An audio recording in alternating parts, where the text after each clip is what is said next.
일본 정부가 올해 5월 이후 북한이 발사했던 탄도미사일 궤도를 2차례 이상이나 탐지하지 못한 것으로 드러났습니다.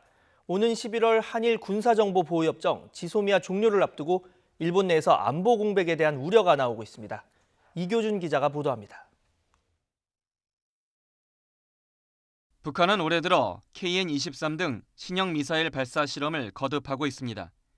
하지만 일본 자위대 레이더는 올해 5월 이후 발사된 북한의 단거리 탄도미사일 궤도를 2차례 이상 포착하지 못한 것으로 드러났습니다. 교도통신은 여러 명의 관계자 말을 인용해 북한이 올해 5월에서 9월에 발사한 미사일을 이지스함이나 항공자위대 레이더가 탐지 못한 경우가 있었다고 보도했습니다.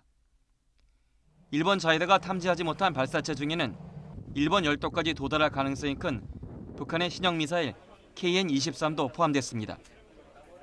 교도통신은 고도 60km 이하로 저공 비행했거나 변칙적인 궤도 때문에 북한 미사일을 포착하지 못한 것으로 보인다고 분석했습니다.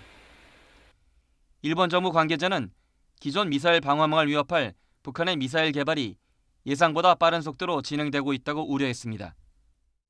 교도통신은 이와 관련해 한국 정부가 지소미아를 종료하기로 결정한 것이 일본의 안전보장에 미치는 영향이 확대할 것으로 보인다고 전망했습니다. 북한 미사일에 대한 일본 자위대의 대응 능력에 한계가 있다는 지적이 잇따르면서 일본 내에선 지소미아 유지 등 한일 양국의 안보 협력이 필요하다는 목소리에 다시 힘이 실리고 있습니다. YTN 이교준입니다.